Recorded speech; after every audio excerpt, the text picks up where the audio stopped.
Yes, thank you. Anna is my colleague. She will be assisting me throughout the webinar. The session would be recorded, so it could be disseminated through the all the interested parties. But most of all, the participant in the Best Youth Startup in Bulgaria competition. Here we have the representative of the competition, which is Dochka. Uh, Hi, most of all, can you start with Hello. a few words? Yeah, Yes, thank you, Todor. Thank you, Anna, and the whole team of the ICT cluster for organizing this webinar. It will be very interesting for our young people to learn more about the future cities, the smart technologies, and yeah, I'm sure it will be very beneficial as well. Um, so thank you for the our international guests for joining us today.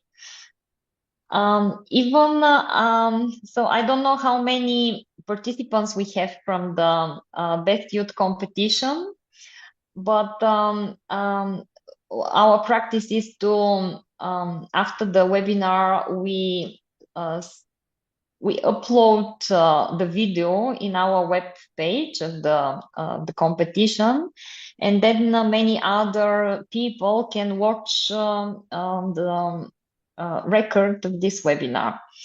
So it will be watched after the webinar from many people. So thank you again. And yes, I'll be also listening very carefully with big interest what you are going to tell us thank about the you. smart cities. Thank you. Thank you. So I would like officially to welcome everyone and say good afternoon to everyone joining us. I know it's after work hours, maybe some of you are tired, but we specifically wanted to organize it like this so everyone could join and do not have excuse that they're busy with work or anything, because it is my great pleasure actually to welcome everyone to this MetaCity webinar that is organized, as we said, in the framework of Best Youth Startup 2025. It is actually the fourth annual event of the Best Youth Startup. And we are having quite interesting sessions to explore some of the insightful ideas and discussions shaping the future of urban spaces and communities. Actually, the cities around us are growing at an unprecedented rate, actually. Uh, the concept of metacities has gained significant attention, and we are quite thankful to all the speakers that are joining from the partnership and project MetaCities, who will present us the modern vision and innovative approach that is applied throughout the cities. Um, Over the next hour and a half, we will hear a range of experts who will share the vision and use cases in urban city development, also extended reality, XR, and also technologies regarding the metaverse. So before we dive into the presentation and the panel discussions, I would encourage everyone that are joining us here today, that have the opportunity uh, to engage actively throughout the event, ask questions, and share your thoughts and connect with the experts, because now you have the opportunity. When you watch the recorded video, sorry for all of you that are watching now, but if you have joined the webinar, you could have the opportunity to ask the experts that are here, because the meta cities and the cities of the future are not designed in isolation. They're a collaborative journey that benefit from the diverse perspective. So I would like also again to thank the panelists, and I would like to invite Tanya, our project coordinator, to say a few words about the project and to greet everyone. Hi, Tanya. Hi, Todor. Thank you very much for the introduction. Thank you very much for the invitation, for giving the opportunity to the MetaCities project to share the experiences and views and try to inspire the young entrepreneurs. And of course, special thanks to the competition for having us here and for having this webinar for people in Bulgaria. Can I share my screen? I think you should be able Yes, to. I think I can. Yes. Perfect. Okay.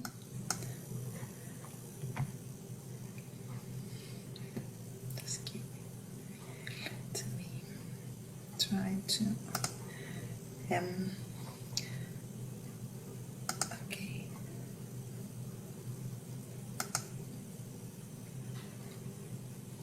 Okay. Can you see my screen? I see Okay. it perfectly clear. Yeah. Thank you. According to the agenda, I'm going to present a little bit. Oops, no. Oh, no. About the general MetaCities project, our Excellence Hub, and how we are trying to see how to exploit digital twins and Metaverse technologies in Southeastern Europe. But later on, we will split this presentation to the three pilots that we are trying, or innovation ecosystems that we are together in this project, and we will try to explain a little bit more and dive into a little bit more to what we are doing at the regional level and share it with you. So I will be presenting the Excellence Hub and the Patras regions, as you will see, and then my colleagues will go on discussing a little bit more, and then we'll have the opportunity to see more presentations from our group. And now, just to give the overview, the MetaCities project, the Excellence Hub, has been funded. It's a 4-year project and has been funded by Horizon Europe. And we actually are 3 regional ecosystems. Each ecosystem, we are represented by various partners coming from all helices of the quadruple helix, so from academia, that myself is coming, and from the civic society, from the governmental organization, from industrial partners, and one major innovation ecosystem from Greece, specifically for Patras, is joining this consortium. The other one is from Cyprus, and again, there are representatives from all the helices of quadruple helix, and the one that you most probably are more acquainted with, the Bulgarian ecosystem, and specifically the innovation ecosystem from Burgas. And last but not least, we have a partner from Netherlands, Smart Avatar, that is joining us and supporting us to all our activities. I'll try to give you an overview of what we are doing, and then be a little bit more specific on the things that we are doing on a per cluster or per innovation ecosystem basis. So, as I said, give me just a minute here to see.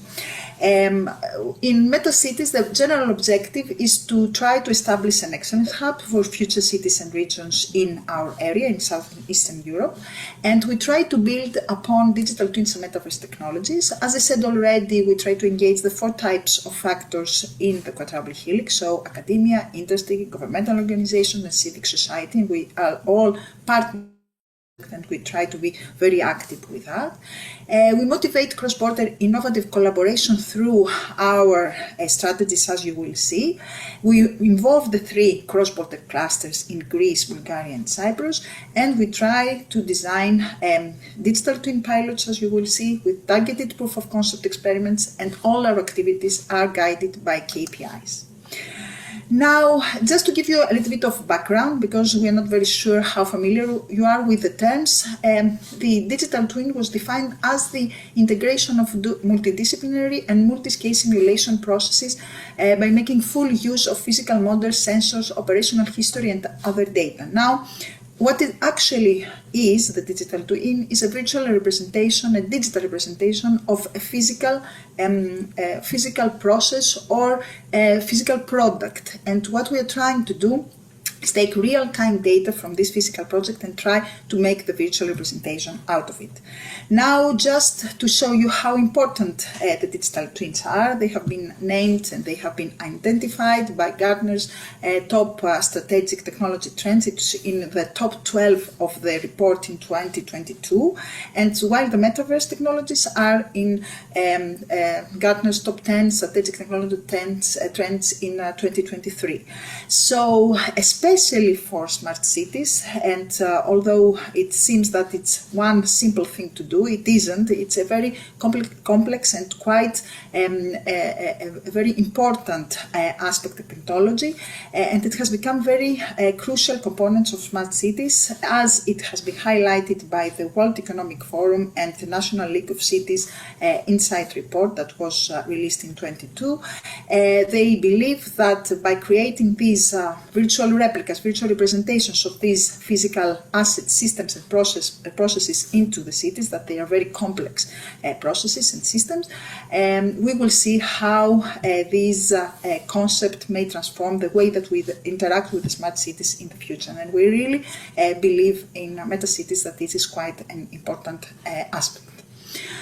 Now, this diagram here tries to show a high-level conceptual overview of our project, and it actually tries to capture what we do with all our key technical, societal, business aspects, because it's not only about the technical aspects in our project.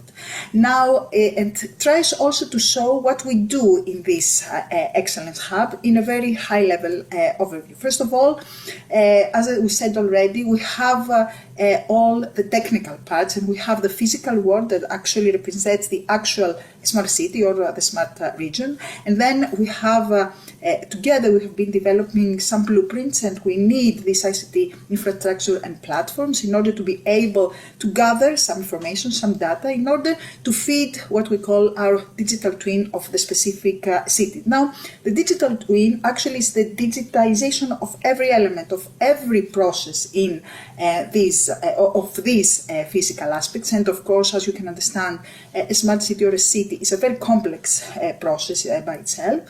And of course, we try to see each and every behavior that characterizes a city, and of course, the interconnection among them. Now, in a smart city, what we do is we take the data from the sensors and we actually visualize it, and in some cases we may take some decisions about this with respect to this data. Here in the digital twins, we go a little bit further, so that is why we believe that we go further from smart cities, and this is what we call MetaCities. We can run simulations, we can run what-if scenarios, we can use all the new technologies, AI tools, ML-related tools, that they can run the simulations and see what would happen under specific circumstances and take actions that they will come back into the physical world. This circular here representation is actually the core of the notion of MetaCity. Not only gathering the data, but also taking actions that they will affect the everyday life of a city. And for this to be performed, you really need a digital twin that can in real time interconnect all this data, take all these decisions and make all these decisions, run the simulations, of course, at the first time, and of course, be able to take the actions as well. As I said already, however, in order to do this, we need various ICT-related technologies that we will talk more in the next hour. Sorry about this.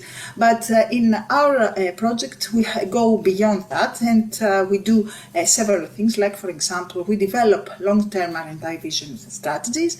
We develop collaboration model, quadruple helix collaboration model among actors, and we develop detailed action plans and KPIs in order to make sure that the things that we are developing here can be used by other cities as well.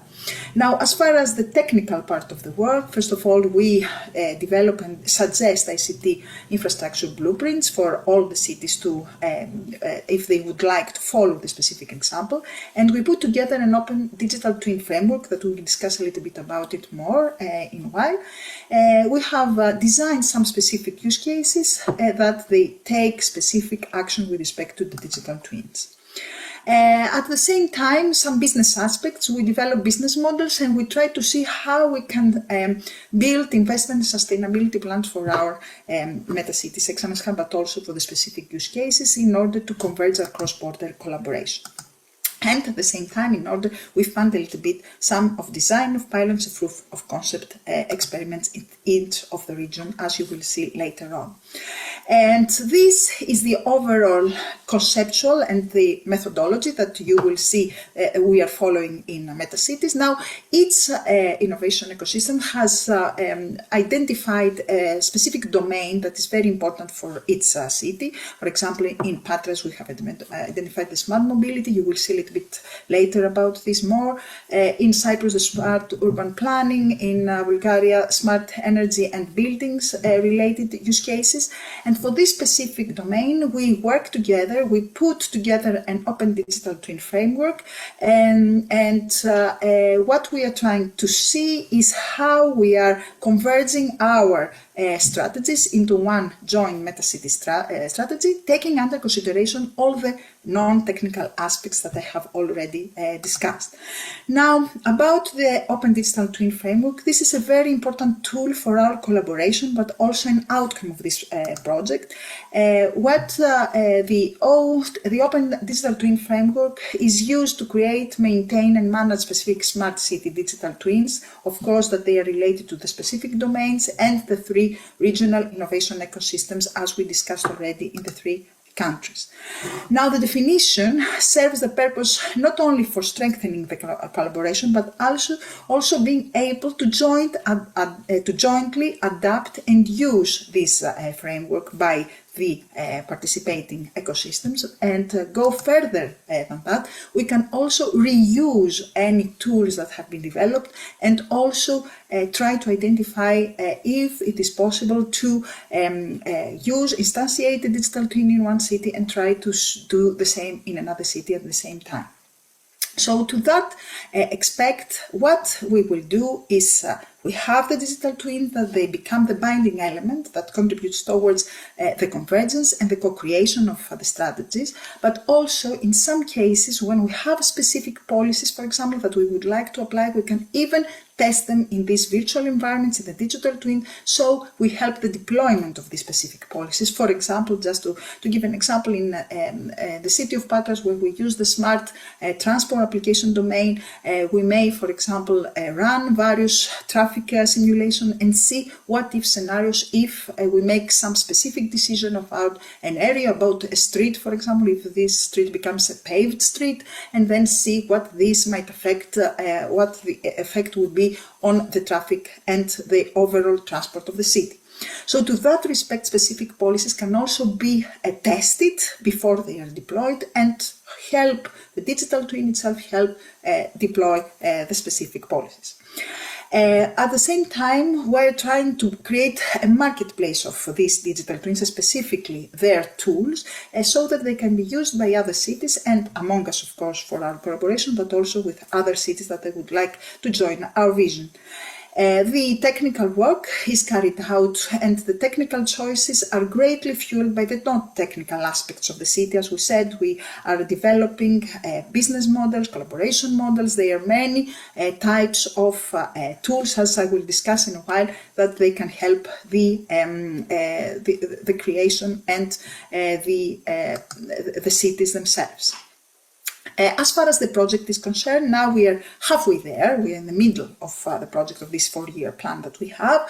We have actually being part, we are looking into the technical phase now.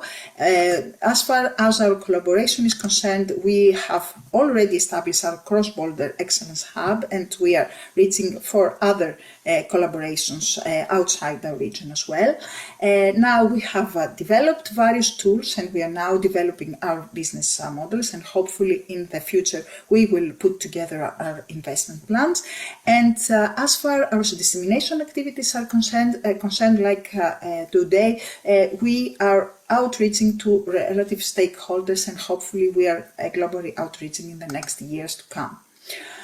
Now, I'm not going to give you a lot of details about our key objectives, but as you understand, we have a lot of KPIs that are related to the expected impact and the interrelations with the work and the objectives that we are doing. We have to do, this has to do at the regional and at the cross-regional level, of course, to have increased science innovation capacity, structural changes for modernized competitive R&I systems, and a lot that you can see here in this slide.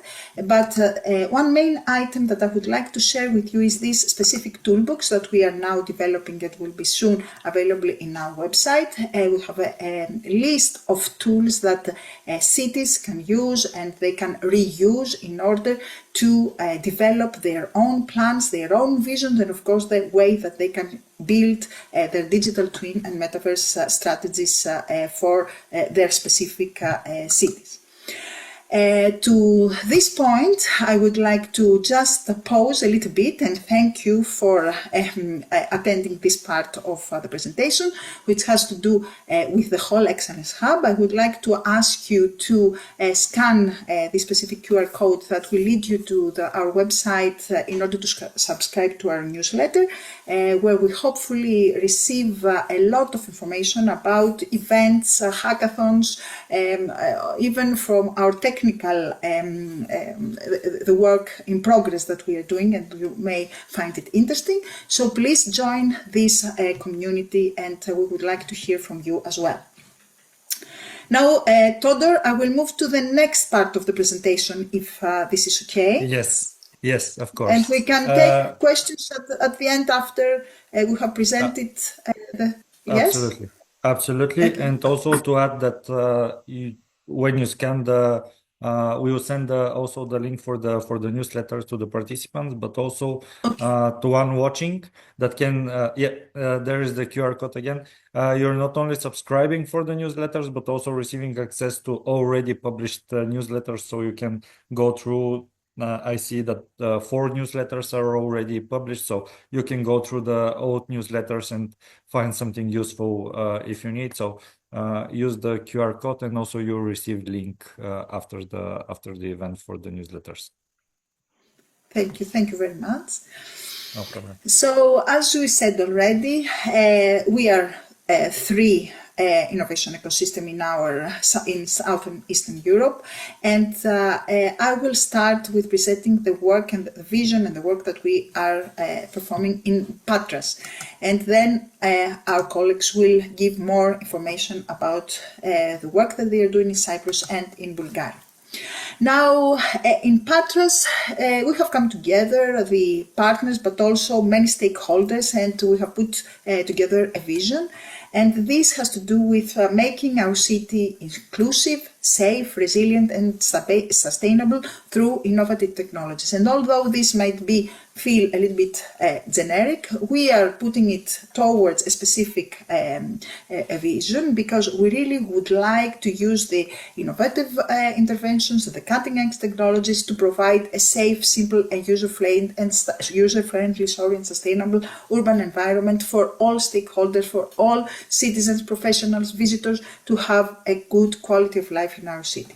So the goals specifically are related to safety, to having a green city, the city of Patras, to become greener and healthier, accessibility and inclusivity, because this is quite an important part of our daily lives, to be able for all of us and each and every citizen to be able to access many parts of the services and the city itself, and of course economic sustainability. Now we have identified 2 main priority areas, and the one is smart mobility and the other one is smart environment. And I will explain a little bit more about the use cases that they are related to the smart parking and the smart emergency management in smart mobility. They are more related to the smart mobility, and this is why I will focus a little bit more in the next slides. And this is because it actually is one of the main problems in the city of Patras, and this affects quite a lot the quality of life of the citizens with respect to not only the congestion in the city, but also with respect to the parking and the way the fact that they are limited parking spaces and the way that people act with respect to the short-term parking solution, sometimes it's it's creating more congestion than actually solving any problem. So there is a really bad parking behavior with respect to that by all the citizens in Patras. So we would like to see, we would like to monitor, we would like first of all to gain an understanding of the problem and see where the problem is and understand if there is a possibility of finding solutions to this specific problem. Now, there are various types of parking spots. They are free of charge parking areas, municipal parking areas in the city. They're free of charge parking spots by the streets, and there are private parking areas in the city center. So we would like first of all to gain an insight of what is happening in the city, what brings the problem, and see if there are some solution with respect to that. Now we looking into this literature. This is not a problem only for Patras. It's a very severe problem for many cities, and it is actually the fact that it can increase a lot looking for parking, let's say, in a city center can increase a lot the congestion in the city, and this is depicted in the literature. So what we have done is we try to find the index in order to understand and put a number in the problem. So we evaluate how much traffic congestion the parking capacity are related in the city. So we put together an index which we call Urban Parking and Traffic Impact Map, and this gives for specific points into the city, it gives a heat map of the estimated time with respect to the closest available parking spot, including the time that one would like to walk or needs to walk, and or even take a scooter or even use the bus to the specific destination. Now, we need to develop this application, and the thing is that this application will need to interface the digital twin of the transport of the city, and will take input from various data sources and various applications that they already exist in the city, as you will see. However, the ultimate goal will be to give the stakeholders, the drivers at this specific that they are looking for parking, first of all, an evaluated estimated arrival time with respect to this index that I already told you about. It will also indicate some free parking spots in the area of interest for drivers, and sometimes try to give optimal cost estimation. And this is real time as they are traveling towards their destination, and sometimes indicate where there might be illegal parking spots in the city center, either evaluated or actual. Now, just to give what there is already in the city, there are some platforms like the one that are being developed by the University of Patras, like the Citizen Crowd Report platform, the management of these reports, that the Send City platform that has been developed by the University of Patras, and there are some applications that they are being put together by students at the University of Patras for parking. And at the same time, there are various platforms and sensors in the city of Patras that they are being put together by the municipality of Patras with numerous, like more than 800 parking sensors throughout the city, and platforms that they show the data from these parking sensors in the Patras Smart City platform in Patras. So at one time we would like to provide the stakeholders with these various alternatives and their parking spot, but on the other hand we would like to provide authorities with event abnormality detection and even if it's possible event of map predictions by, for example, in some cases run various what-if scenarios, for example, change the parameters, varying parameters like the number of available parking slots, traffic conditions, and see what this how this would affect the city and the transport in the city.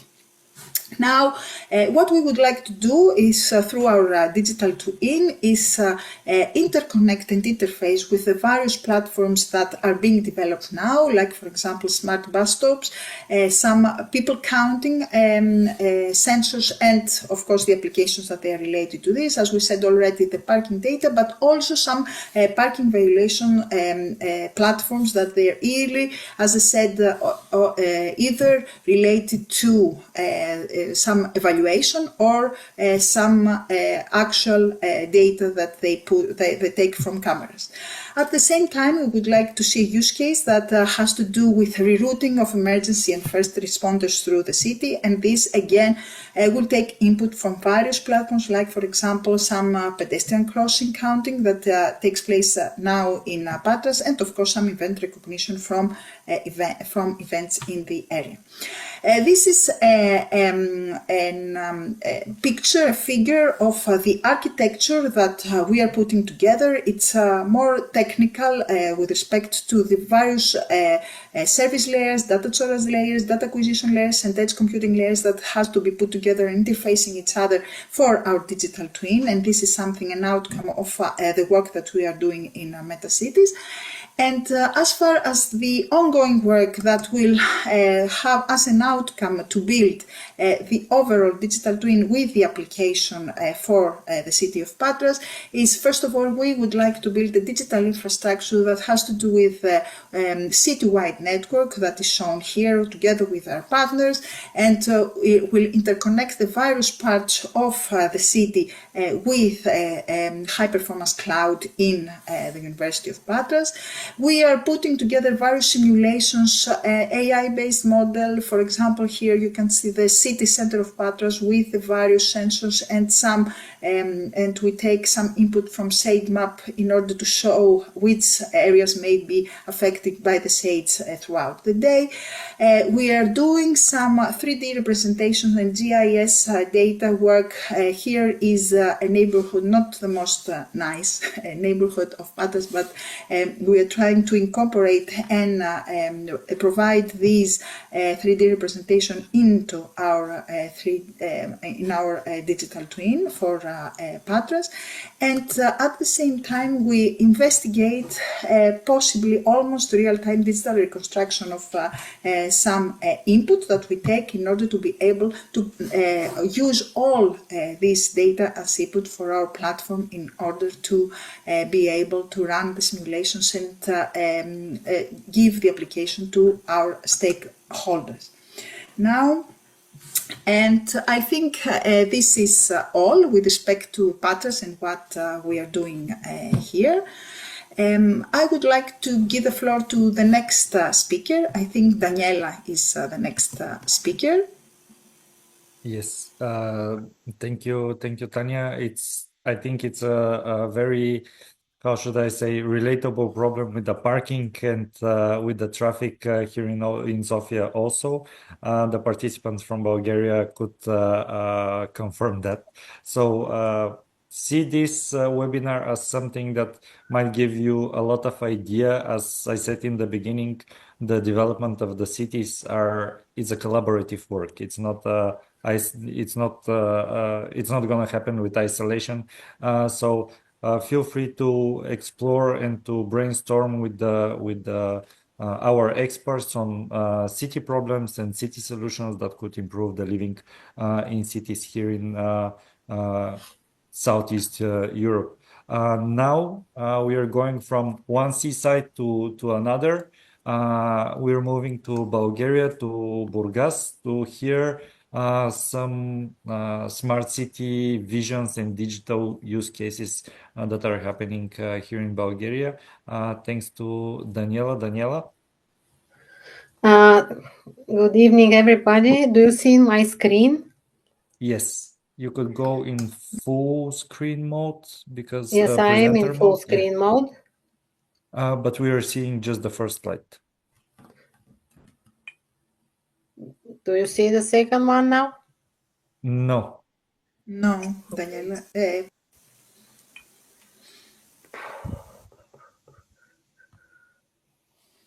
It would be also okay to present like that, just to be sure that the slides are changing.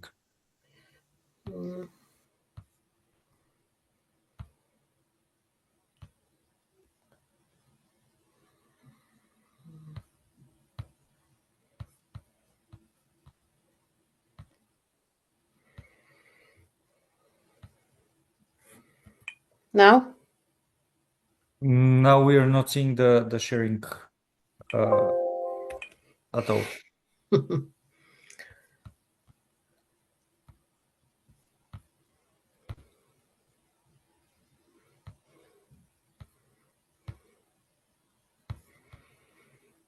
If there is a problem, we could go with the next presenter, and if you want, you could send me the presentation. After that, I could share it for you, if this would be easier. Probably. Okay.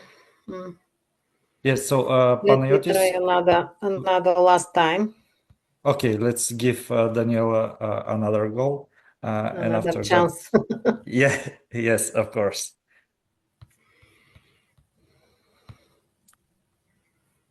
What about now? We are not seeing the sharing at all. Maybe you stop the sharing. Try to share your entire screen and it will fix itself.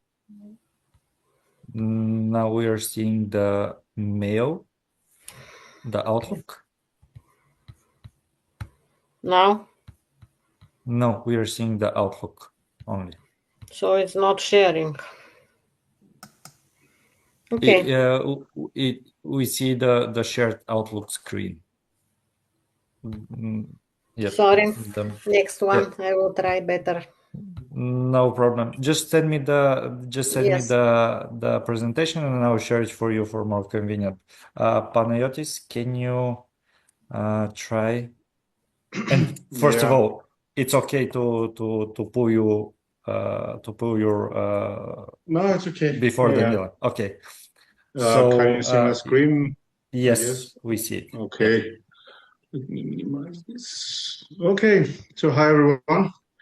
My name is Panayiotis and I'm the team leader of a research group at Science Center of Excellence. And I'm also the lead of the iNicosia project, which is an urban digital twin of the capital of Cyprus. So, okay, I mean, Tanya mentioned a bit about what digital twins are. I'm going to just mention it briefly.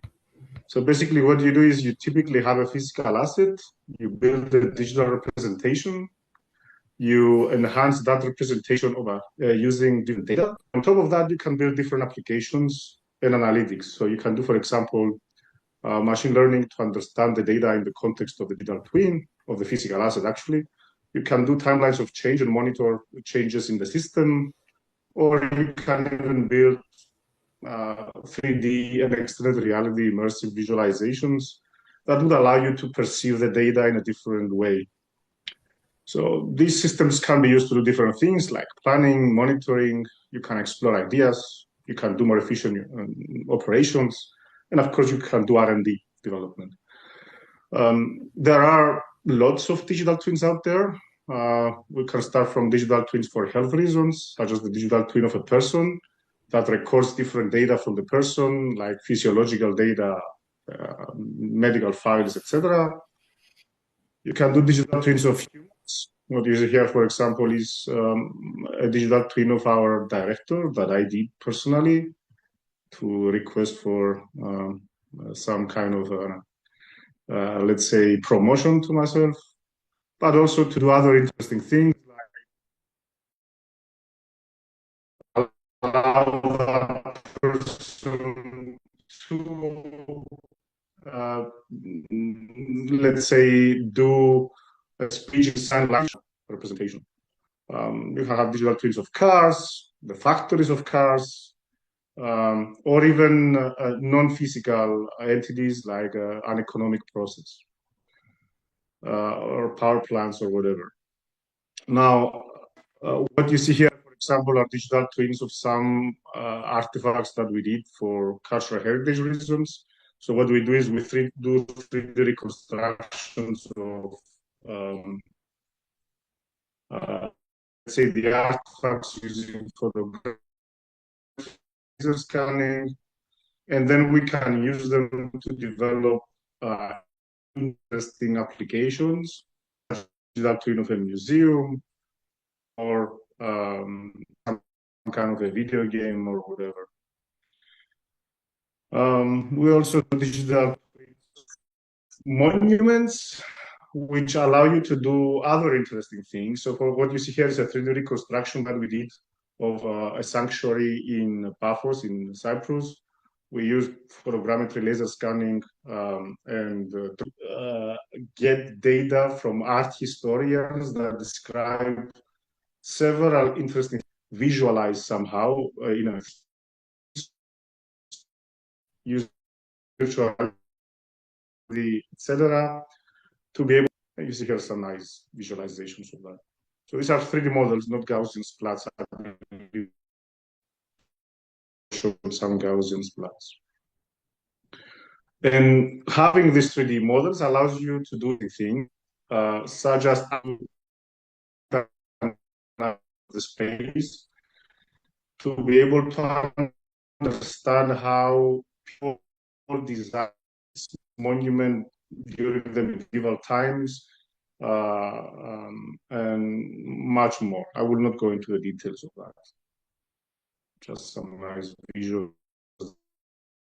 And actually, these are visuals from our virtual reality exploration of the space. So our users can actually see the light in real time, and the light is also respects the time and the day, and the model is geolocated in the correct place, so you can actually have really correct or near real. So there are digital twins of cities. I'm not going to go stuck here for some reason. Sorry about this. I think my presentation got stuck. Okay. Sorry. Panayiotis, just sorry to interrupt you. I'll stop your video because maybe the connection is lagging a little bit with the video and your camera being turned on. So just so you know, we are looking at the shared screen, but I will switch off your camera. Yeah. Okay, thank you. So let's skip a bit here.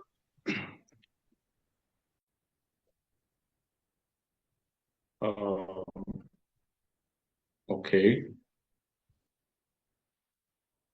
Something is not working really. Sorry about this. No problem. I believe the digital my twins internet are connection quite... is not that good. Okay. Yeah, but I Can believe you the hear digital me? twins are quite... Yes, okay. We can hear you.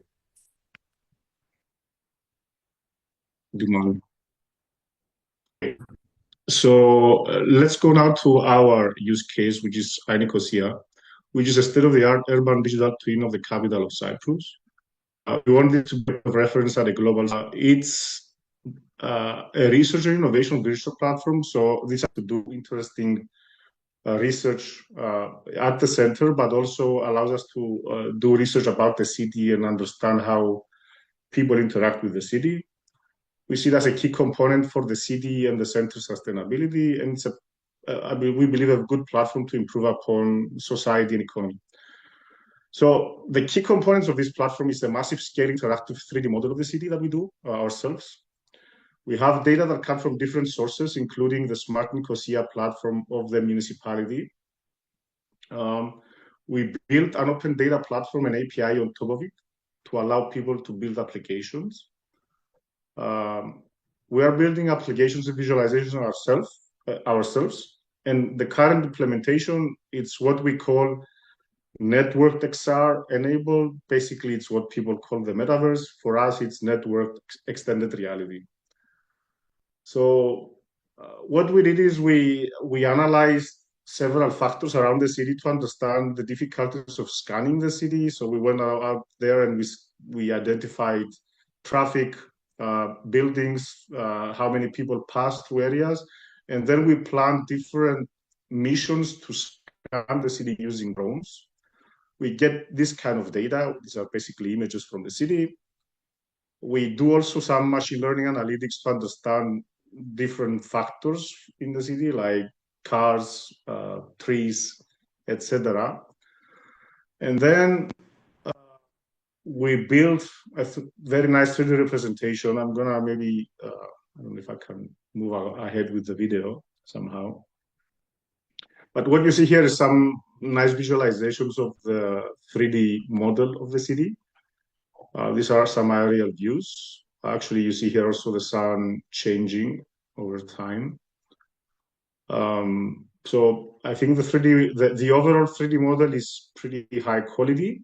And for some regions of the city, we also do much higher resolution, especially cultural heritage monuments, the walls of the city, etc. So besides the 3D model, we built a platform that is online, actually. I will not share the link because currently it's under development, where we have both the 3D data, so people can actually navigate this digital twin in a browser, in a mobile phone, or whatever. And we also have lots of data that come from different sources. People can add the data and visualize them in place in the geolocated space. We have historical data. You see here some data about some museums or whatever, but we also have live data from sensors and other data, such as maybe the parkings in Nicosia and how well they're occupied or whatever. So that's kind of like the web platform. What you see here is, for example, a 3D representation of one of the old buildings. And you will probably see some kind of streaming. So what we do is users do not download the 3D model. What we do is we stream data based on what they see and how close they see it.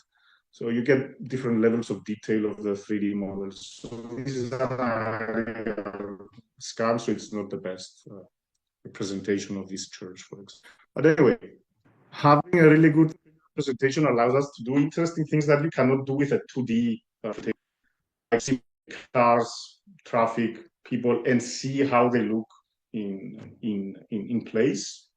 These are some of the 3D that we have.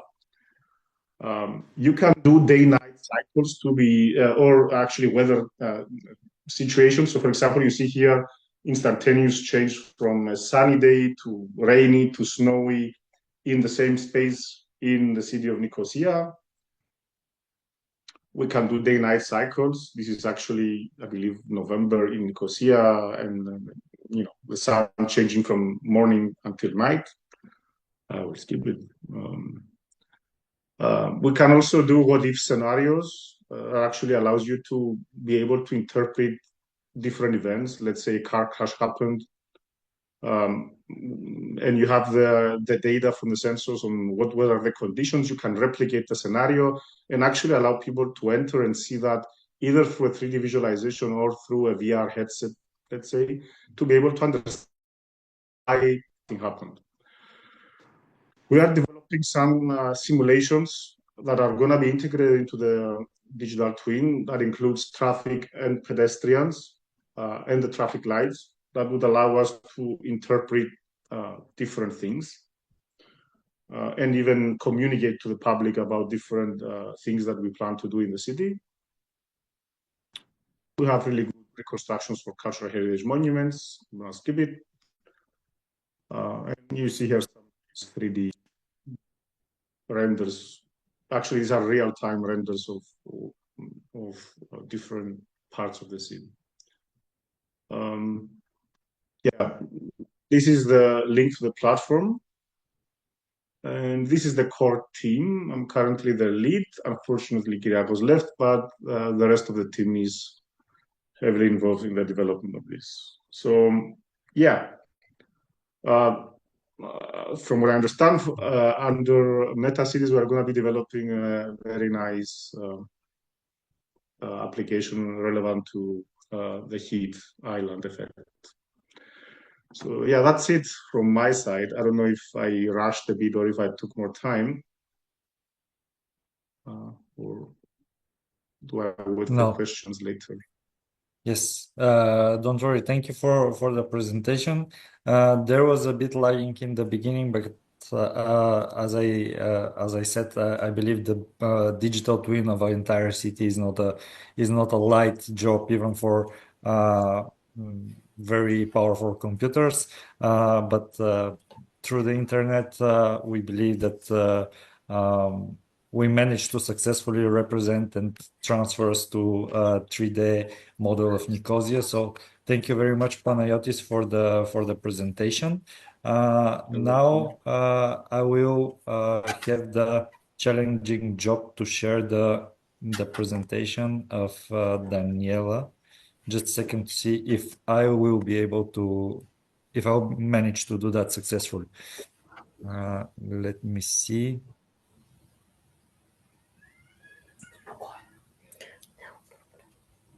So I believe you see it. Now let's see if you will be able to see it in a full screen.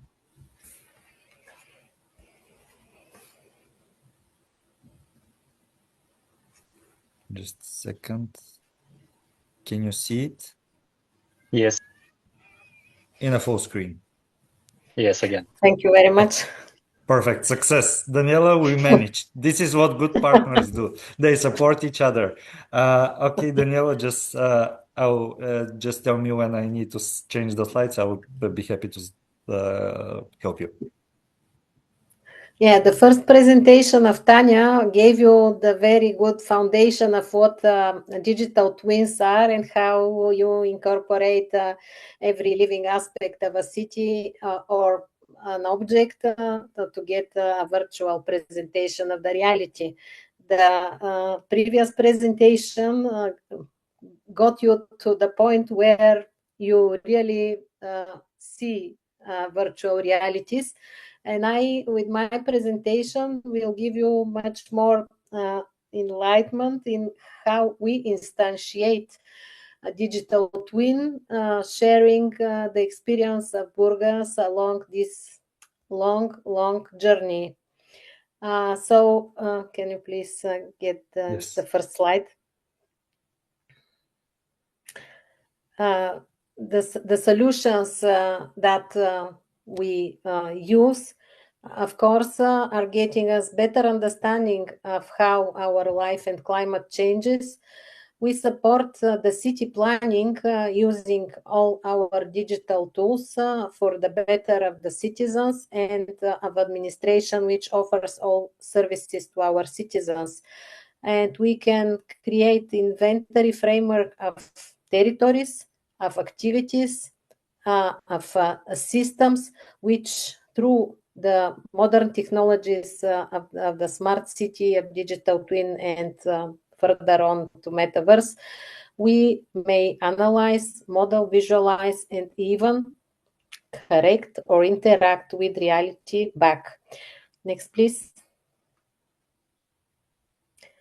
Burgas municipality has a policy of building its smart city, and the policies of the city are framed into our Burgas version 5 smart transformation strategy, which in fact gives us the priorities on which we build our smart city on.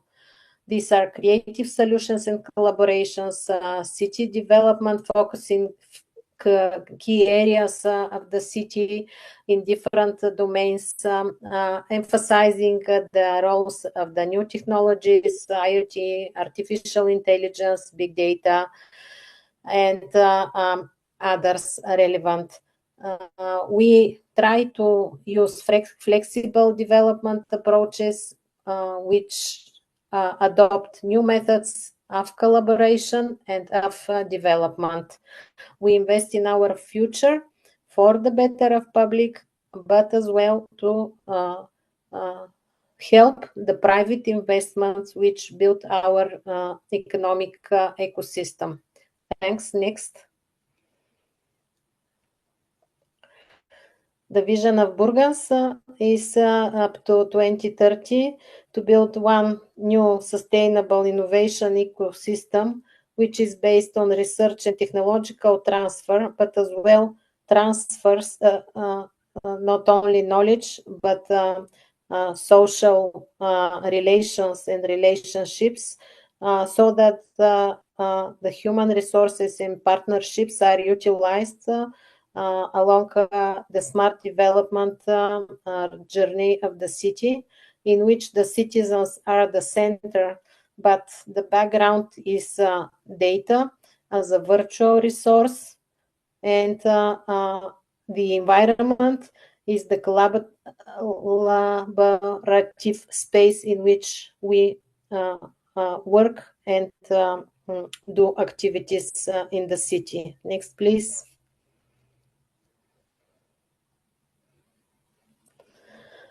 Burgas has started investing into its smart city 15 years ago, and investing in communication systems, in smart technologies, which can give us live data in different domains of the city.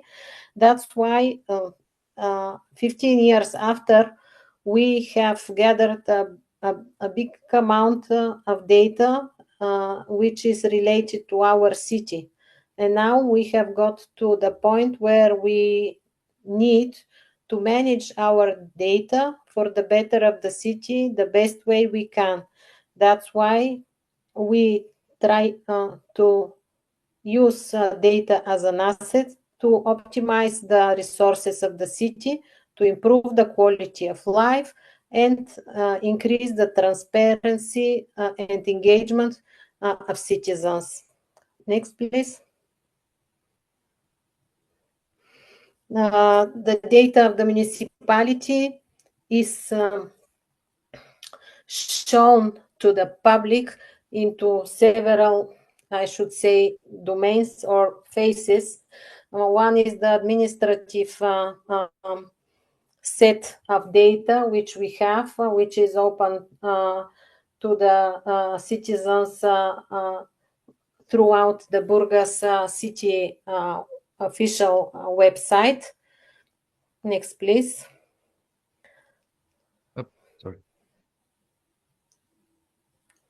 The next is our smart city platform, which is gathering live data of the city and has 18 domains in which the smart city platform visualizes data coming from different IoT devices, cameras, and so on, and visualizes that data for the citizens with one interface, and for the administration with other interface. The next phase of the digital phase of the municipality is the geospatial platform of the city, where the information is shown in 2 dimensions and in geospatial way of showing the environment. Next, please.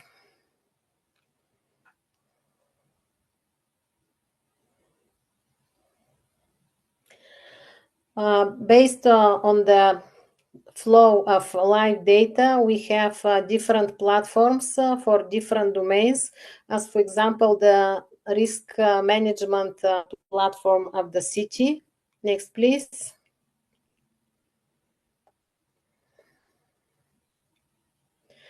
The green system platform of the city, which becomes more and more interesting with the new climate adaptation aspects of everything we do for the city. Next, please. And one coming up, open data access data lake of the municipality, where our city offers data by APIs or big data massives, which can be used for further processing by interested parties for creating applications. Next, please.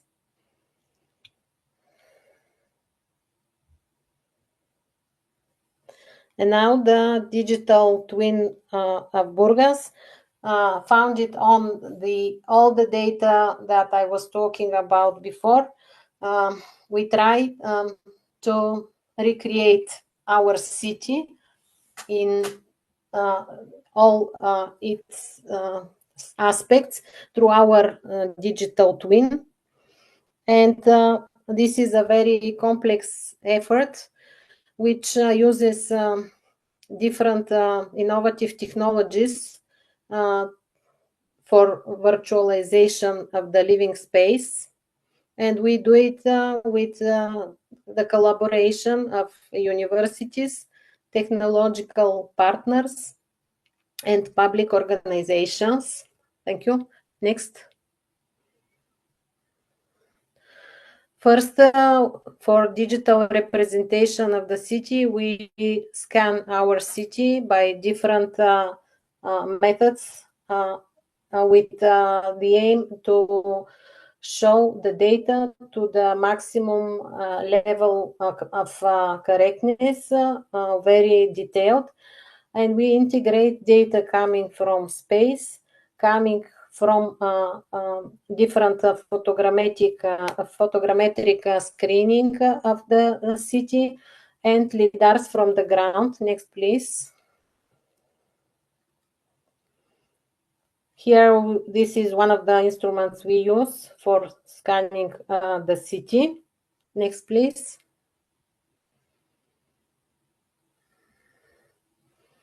Next, please. Next, please. Next, please. And how we use the data gathered, the 3D models of which we gather through all these kinds of scannings, you will see next.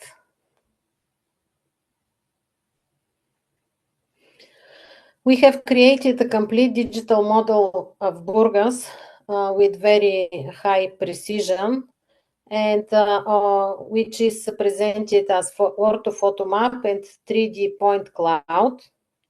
Next, please.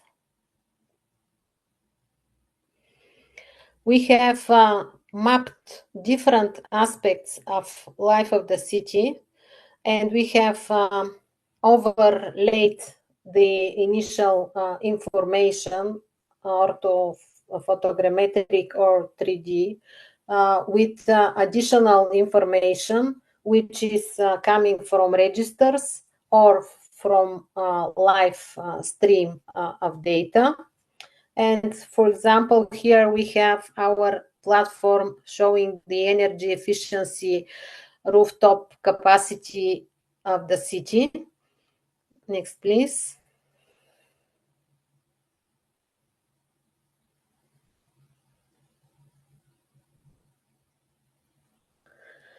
We have digital replicas of different parts of the city with very high precision, showing the faces, the facades of the buildings. Through these digital presentations, you can do measurements, you can do simulations, you can add new objects which help analyzing the environment and the expected changes to environment when we plan, we do spatial planning. Next. This is one other digital twin project used for planning a new park area alongside the sea, where we have scanned the area and with different kind of lidars coming over ground, on ground.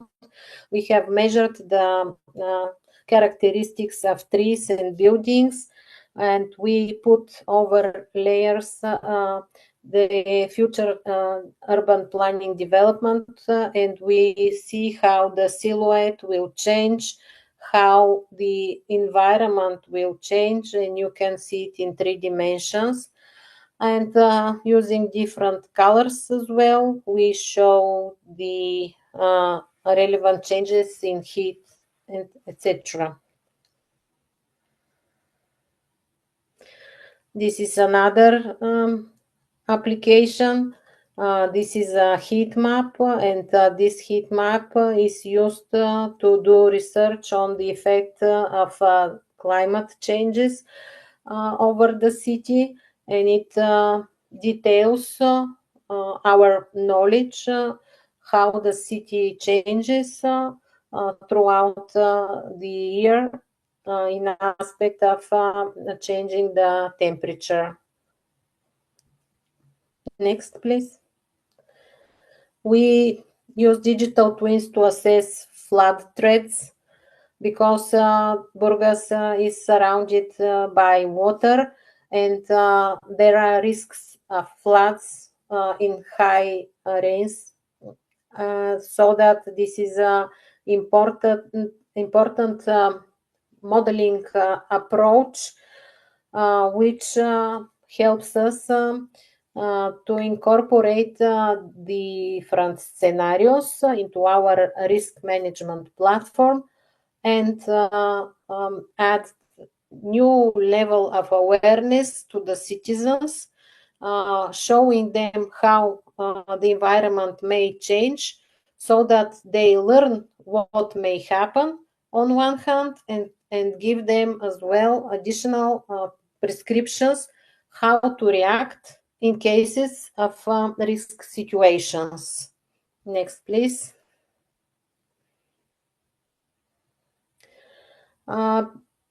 When we have the 3D model of the territory, we use for different analysis of the green system and the needs for improving the green system of different areas of the city. Next, please. And for the project of MetaCities, which was mentioned already, Burgas and the Bulgarian cluster of participants which work together to build a showcase how a digital twin use case can be interrelated and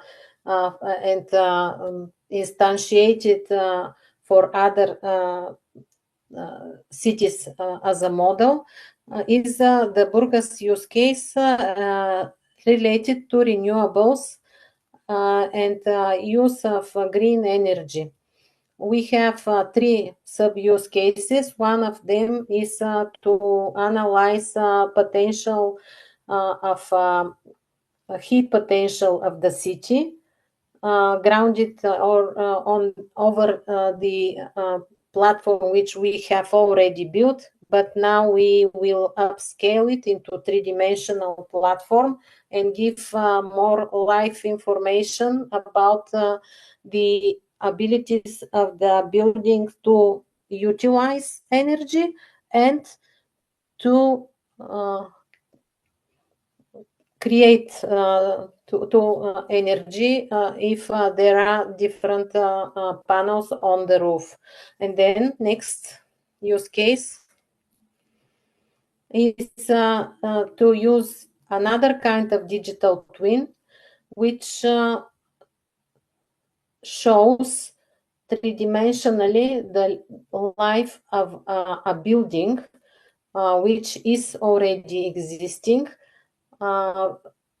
We have our building information management platform, which gives combined information coming from sensors into the building and mixing it with documentary registry data that can be used by the users of the building and this information is overlaid over the city plan of the city, and all the public buildings which have different sensors and give live stream information will be put and seen together, and the information coming from all the buildings can be seen in different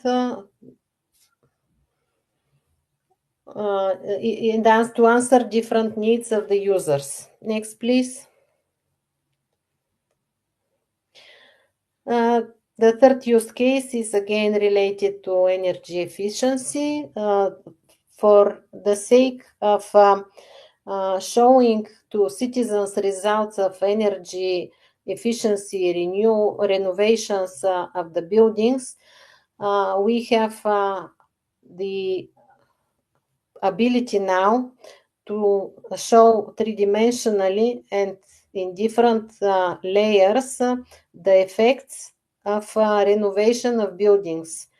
Buildings in Burgas have started to be renovated 5 years ago, and there are two big waves coming now. We have more than 200 blocks of flats renovated throughout the last 5 years, and now there are to be renovated about 100 new blocks of flats in the city, and all that amount of renovation will be very nicely shown in one new digital twin, which will be used mainly for the public. And over the information gathered in this digital twin, the citizens will be able to generate new information about their results of their efforts for renovation. Next, please. These two slides are just to help with QR codes for the interested parties to go deeper into the Burgas city digital ocean. Thank you very much. Very useful. The slide with the QR codes and the links is very useful. Something that I'll definitely use in the future. But thank you very much, Daniela. With all the solutions, you can see how many available. I'll call them tools that could be used in developing different solutions and dealing with problem of the cities that are met every day. Because we're running a little bit, not that little bit behind schedule, I'll quickly move to our next presenter, Marius. Hope you're still online. Yes, I'm here. Just to, yeah, perfect. I'm stop sharing this presentation. Thank you very much, Daniela. Marius, hi again. Thank you for joining the webinar. I'll give the floor to you to present yourself, and if you need any help with sharing something, feel free to ask. Yes, can you hear me first of all? Clear. Very good. Let's hope you can see the presentation. Let me go in full presentation mode. Is everything okay now? Yes, thank you. Okay, thank you very much. I am Marius Nicolaou. I am the Business Development Director of BNet in Greece, in Patras, which is part of the project that you saw before. My role today is a little bit to show you a little bit more futuristic trends, what's going on in the world, and what ideas we have in Greece with respect to how we can start to commercialize this kind of technologies based on the markets that we have and the vertical sectors we have. So this slide is about 3 years old when I thought that, and it has a statement in the downstairs underneath that says that the glasses or some kind of visual interface is going to replace the smartphone. Back then, I was thinking this might be the case. Now I am sure this is going to be the case. You probably saw the acquisition of Ray-Ban by Meta, and all the activities happening now recently from NVIDIA, from Google, and all these guys. They are very, very actively investing in this field. So I think our interface and what we think is very high tech, this brick that we hold in our hands, hopefully we will soon be able to throw it away and use something new. So in order for us to go to this augmented reality dynamic world, because digital twin means dynamic, it's something that changes instantaneously. So what is missing to get there? And the answer is everything is missing to get there. We need new glasses. We will need a lot of AR intelligence at the core, at the edge of the network. We will need dynamic rendering, standardized geopositioning, a lot of computational power close to the glasses and close to the user, if not on the glasses. And now with the introduction of AI, of course, you will also need some AI capability for the glasses to be able to interact dynamically. And above all, the business model must be profitable for at least one player. So I'll give you some examples that a couple of years ago they were new. Now they're old, but a lot is going on. It's already happening for a while now. So if you are under 20 years old, you know that there is a whole new other world, the worlds of gaming, the worlds of digital fashion. So much is happening. I'll just give you very few examples, like Balenciaga, the fashion brand, launched a physical hoodie and a digital hoodie that was launched inside Fortnite. On the digital hoodie sold many more, and it was not much cheaper. And a lot of kind of art is happening. A lot of digital fashion is happening. Below here, you can see the Spanish designer Lorena B. She's wearing a digital dress that dynamically, as she walks, you can see and how it moves and the light changes on her. It's a whole world that is very exciting. This XR fashion. So how are we going to get to this world? We are now, let's say, at kind of step one, where the metaverse was some kind of metaphysical universe where you put glasses and then you disappear in some world of NFTs. That lasted for a while. It never caught my attention. But I thought that once we go to step two, where we're starting to mix the digital world with the physical world, let's say at building level. So here in step two, you see on the left a physical building, and on the right a digital twin of the physical building. It relates to what Daniela was showing before, and Panayiotis and all the presenters. We are kind of here, and then we're envisioning that at step three, you're going to go to a city or country level digital twins, where the land registry, for example, will have a digital asset that represents your digital, your physical infrastructure. Let's look into this a little bit more, because I think it will disrupt a lot of things, and we soon need to start involving lawyers and other kind of expertise here, because all sorts of new regulations and standards will have to be written. So for example, let's take the building on the left and say it's a physical building, and on top of this, it's John's pub. Then on the right, we can see the digital representation, so a digital twin, which is dynamic, and again, John's digital pub. So if you wanted to rent the roof of the physical pub and put an advertisement of Coca-Cola there, and then somebody puts on the glasses, maybe on top of the digital roof, you want to put an advertisement of Pepsi-Cola. So who registers ownership? How can you rent this roof? And then can you create a cyclical economy, cyclical new economy between the digital world and the physical world, where you can win things in the digital world and then exchange them in the physical. So we're at the beginning of this. A lot of people are working on it, and I think it's fascinating. Lots of things are happening everywhere. As you already saw in Burgas, Patras, and Nicosia, lots of things. For example, also in Barcelona, there are AR buses taking tourists around. In Ireland, the Titanic is there. You can go see it with your phone in full scale as you're standing in the port. In Japan, they're always ahead. They're doing digital tours with avatars. Of course, in architecture, digital advertising is starting. And then the whole world of gaming, which I think is probably the one that started this whole business and will continue to lead it.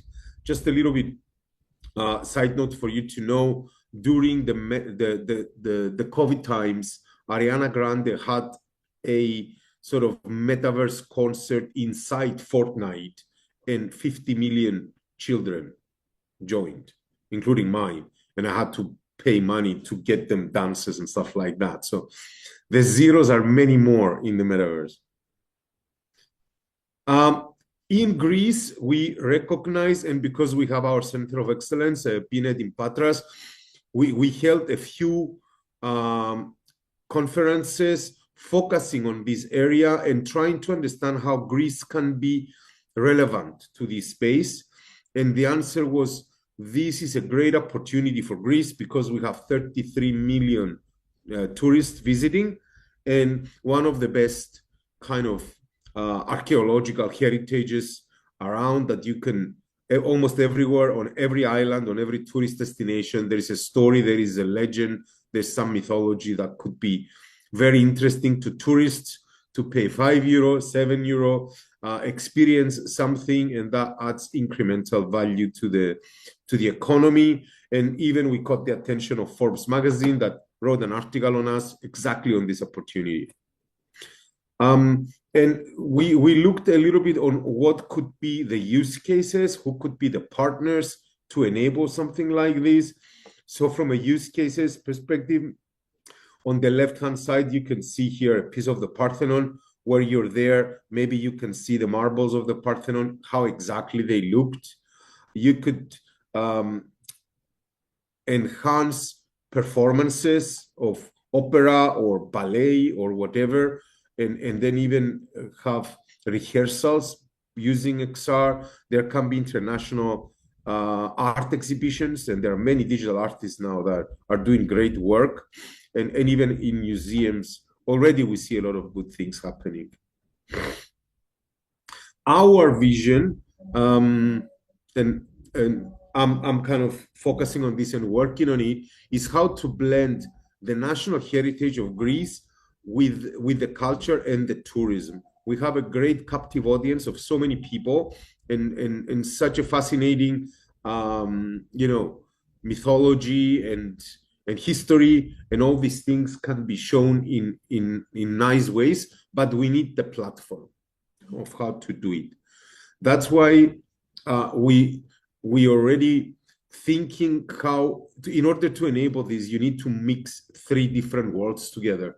So you've got the XR world, the geospatial world, then you have the internet, and then you have the fast communication networks, because if you have a lot of people running around, you need to have very powerful 5G plus or even 6G networks that can handle this kind of processing and this kind of dynamic rendering, let's say.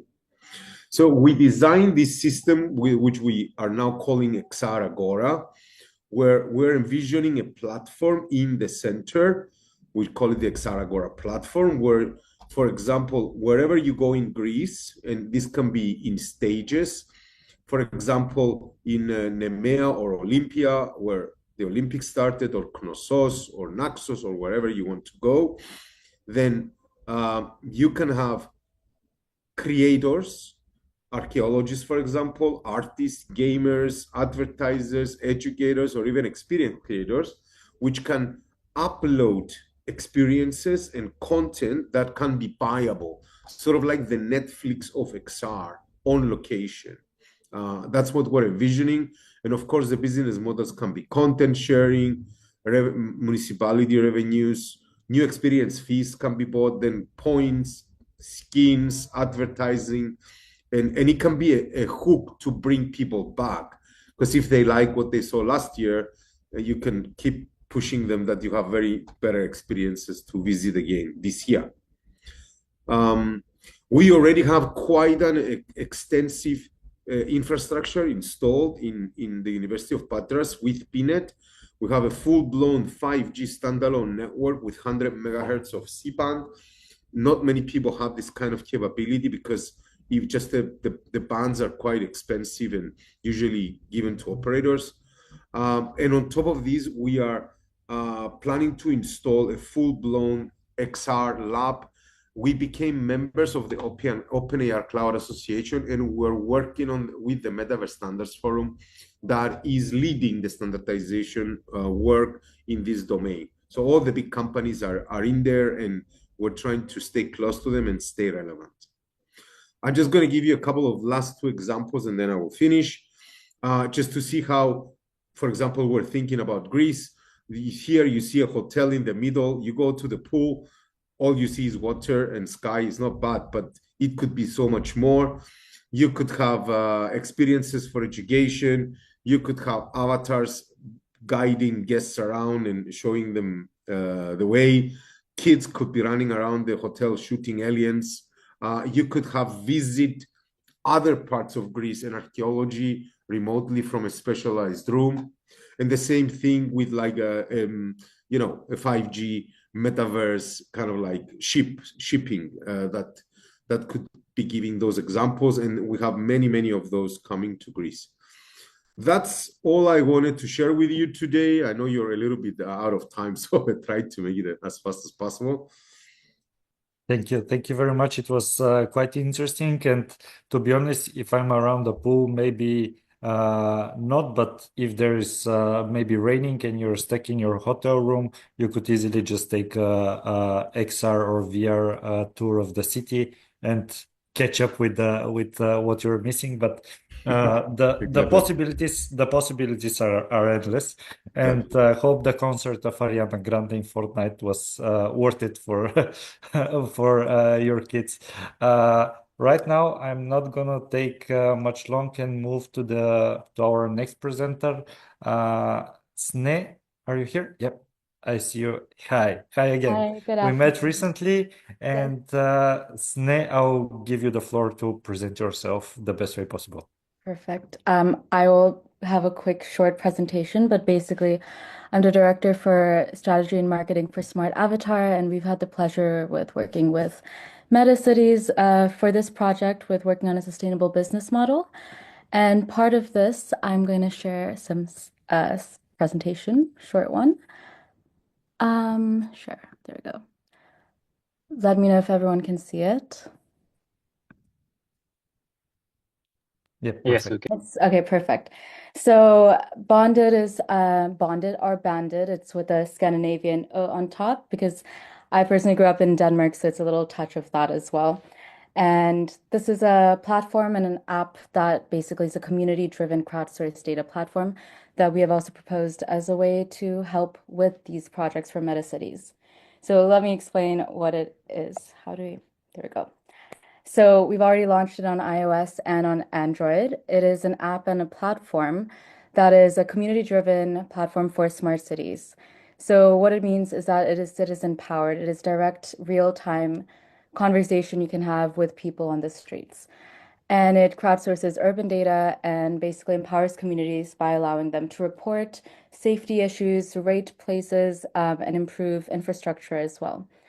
And finally, it's designed in a way to work with municipalities and institutions for cross-border collaboration, which I'll get into in a second of why it stands out from other platforms that are similar to it. So some key features for the app is, first of all, it's about safety and reporting. So citizens can flag unsafe locations and rate areas. It's a free app, so immediately once you download it, you can see map, and you can go in and start rating places, both good and bad experiences, anonymously as well, so everyone around you can see it as well. Secondly, it has a trusted network, which basically can create a group chat of sorts with your friends, your family members, and connect with them and share your location and your insights. And one of my favorite features that we have on the app is the emergency feature, which as soon as you press it, it starts recording video and audio data and starts sharing your location with your trusted network so they can find the quickest way to get to you if needed. Finally, on the app, we have another feature called Bound Fix It, which is about infrastructure rating, which of course relates a lot to smart cities specifically, as it is a way to engage and have a faster feedback loop with citizens about your projects, about new infrastructure or failing infrastructure. So instead of having to wait, do a survey and wait a few weeks or a month to get information, we can geofence a location, say the parking lot, and everyone going in there can immediately send in their information and up and down vote their thoughts based on other people as well. So that's what you can see is the other two features is geofencing to municipalities. But the back end also has access to everything. So say you're in Patras, you can geofence into specific neighborhoods, but you have an overall view as well. And then the upvoting and downvoting system is basically, again, a community-driven way to allocate the resources properly because there's always problems, but to allocate resources properly, it's nice to know what citizens are actually more concerned about in the moment. So those are some key features of the app. And so it's a feedback loop, as I said, how it works. So citizens put in an issue, real-time voting happens with prioritizing, data processing happens with AI models and everything in the back end. The municipalities, institutions, whoever is using the service can see it. Then you get your actionable insights, and then the city can respond, and the circle continues. And on top of that, it is also very open to smart city integration to connect to urban infrastructures like smart parking, as I mentioned. And of course, easier to do cross-border collaboration. So in this instance with Greece, Bulgaria, and Cyprus, so these smart hubs can actually work with each other and see each other's progress as well. So why bonded a competitive advantage? Basically, it is a common foundation layer. There are many apps that are community apps throughout different countries and so on, but this allows for a grander, bigger picture so we can better analyze and have, instead of having segmented data sources, it's all in one platform. So hyperlocal insights versus geofencing, so large and small again. And of course, municipalities and institutions gain vital backend data for decision making. And of course, within Smart Avatar, we're very focused on privacy first approach, so user control data and encrypted sharing. Finally, here on the right-hand side, there are some pictures of the backend that you can see. So the data that you can collect from it that would be provided to institutions or whoever wants to use this platform. And beyond just the platform being there, it's also a sustainable revenue model. So within the smart cities, it is a way to integrate into the whole business system or business model to make the decisions faster. So to see the prototype, the pilots, how are they doing so we can faster improve, which is the goal, hopefully. So here on the left, you can just see there's a few things about how we're running it as a business model. So subscription-based data as a service. So providing real-time urban insights, and this helps governments and institutions listen to citizens in real time and for citizens to actively engage even more with their city and feel engaged. So finally, these are just pictures. So on the left side, you have like the back end. On the right-hand side, here you go. You can see what the app looks like currently. And we have reports already when I was in Greece for MetaCities, so we were doing some reporting there. In America, it's internationally launched, so which is great. So if you feel like it, feel free to download it and give it a look. And yeah, that's my presentation for Banded. Thank you. Thank you, Sneh. I tried to download it while the presentation was going, but I saw that the link is only for Apple Store. Unfortunately, I'm Android. So If you look it up on Android, I forgot to add the QR code for Android, but at the spelling of the yeah, app. Here you go. yeah, I It will is on, definitely. yeah. it's nice to see something that acts as a bridge between citizen and the municipality. Something that it's too bad that we have to be in 2025 to just now try to communicate the two entities.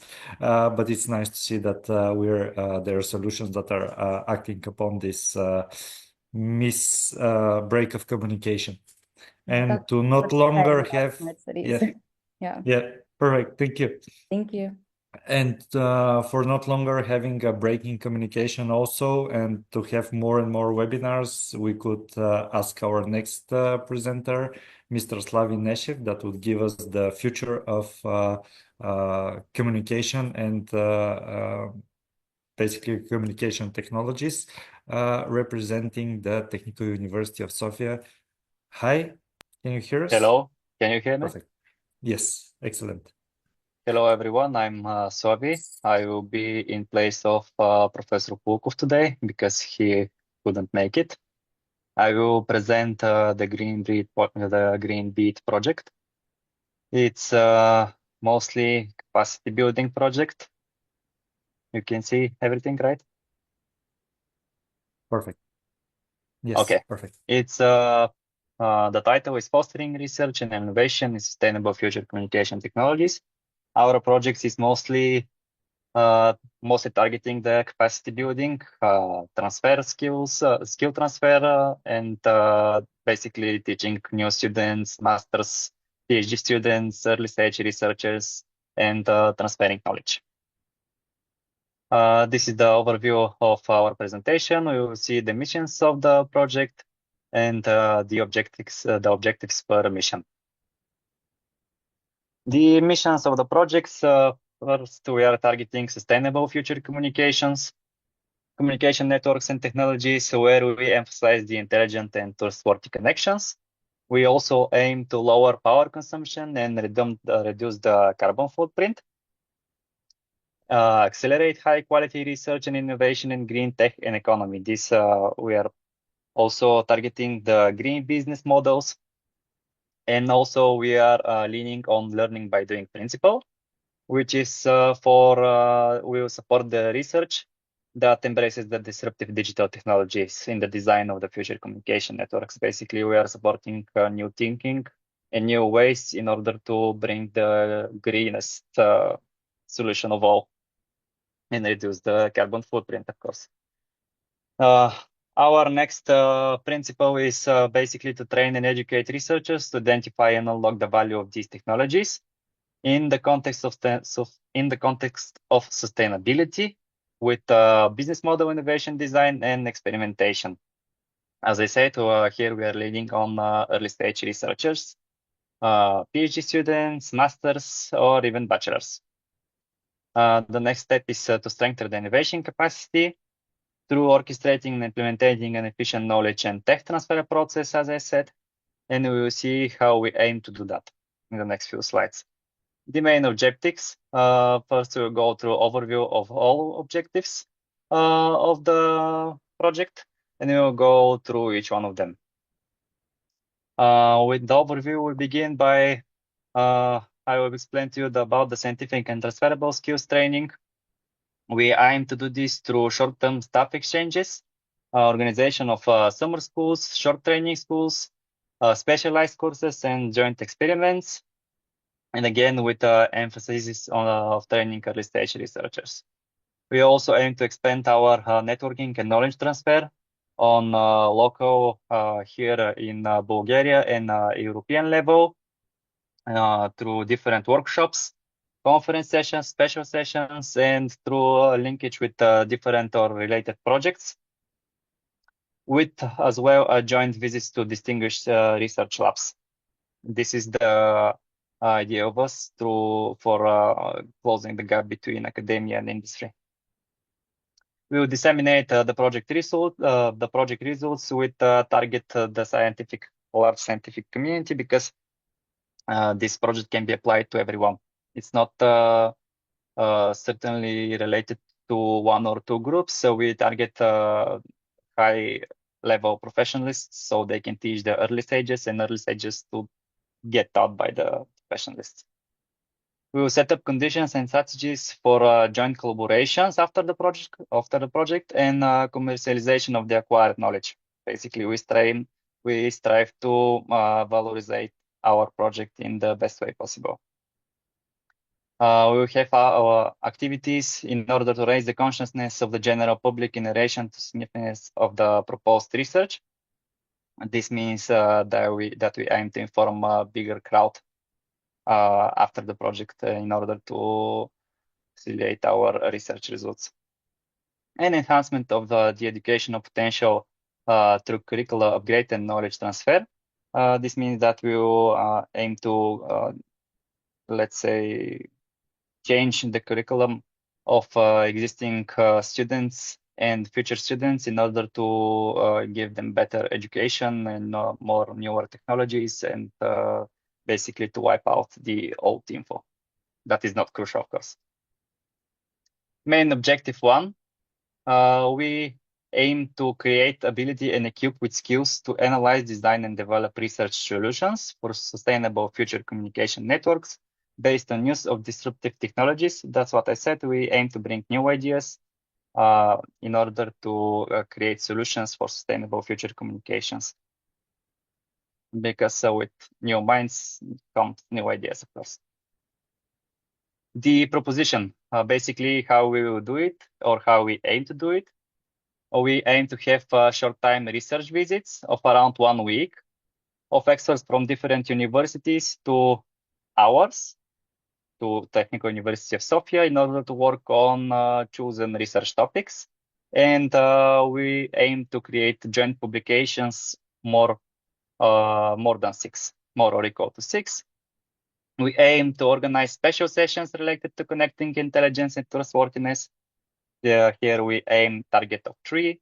Then we have short-term research internships for the ESRs to other universities to collaborate on joint research. We have joint organization of scientific workshops from our work package 2. Scientific entrepreneur collaboration for competitive innovation for our work package 3, and joint writing with other EU projects. We also aim to create discussion tables with experts from the consortium and from the advisory board for the purpose of expanding our networking and translating the results of these discussions in joint research publications. And here we aim to use these discussions in order to create joint research publications. And practical training sessions, which will be during the training schools on our premises from TUS, and whenever it's possible to co-locate in training schools of MSCA funded projects of the consortium members in support of objectives of team network collaboration and knowledge transfer, which is our work package 2. What KPIs do we aim to achieve? We aim to create at least 15 joint publications in peer-reviewed journals, and at least 3 of them should be in high-impact journals. We also aim to create special sessions, more than 3, in Scopus or IEEE Explore. We aim to proceed at least 3 training schools in the scope of the projects. Then we go for joint research reports on how the project has helped advance the state of the art in the chosen research area, which we have at least 3 of those, and white papers which should be authored by the consortium, again above 3. Our main objective too is to encourage and improve our partners, us from the TOS and HAEC from Greece. We aim to improve the quality through team network approach to a level where we can have significant impact.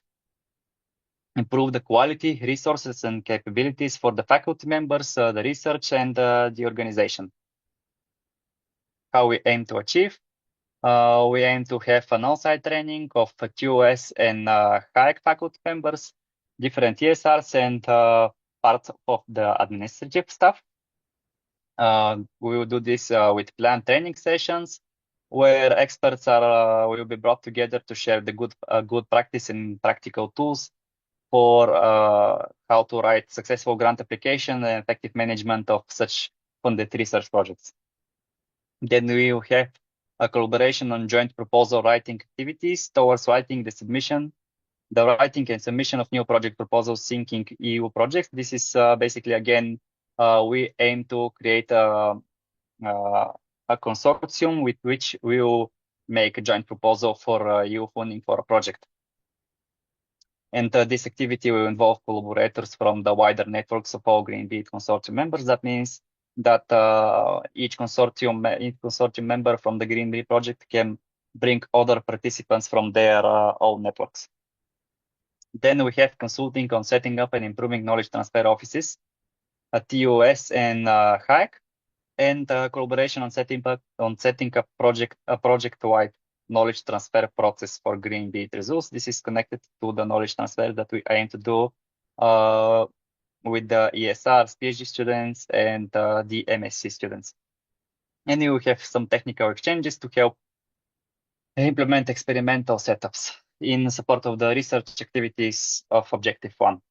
Basically, we have, I think, one work package which is connected to research, one that is connected to social sciences, one that is connected to project management, and one more, which is again, I think, connected to knowledge transfer. The KPI that we aim, we will set up at least one experimental test bed at TUS or RDIC, where RDIC is a group from Sofia Tech Park. We will have several training courses and educational material that we will release, which covers all stages from creating a proposal for a EU-funded project. We will have submission of joint project proposals seeking EU funding. Basically, this will be the joint proposals that we write. We will have at least 3 written. And we will have different sessions on knowledge transfer combined with one-day project scouting events to identify, basically, we aim to identify innovative ideas, new inventions, technologies, and access their business potential for our knowledge transfer. The object, our last object, which is main objective 3, we aim to strengthen the role of higher education sector in research and innovation. Our technical exchanges to train and implement the green business model innovation tools at TUS, RDAC, and HAEC. This is how we aim to achieve it. We aim to collaborate with local companies and basically bridge the gap between academia and enterprise. We aim to share business ideas across our research technologies that we propose and develop several at TUS. Also, we aim to have on-site training about the green business model innovation techniques through the use of B-cubes. Then we have technology model innovation challenges that we will develop, and also we will have several guest lectures to our MSc and PhD students on new business creation and green business model innovation. The KPI that we aim to achieve, we will have at least 3 tools based on the green business model innovation.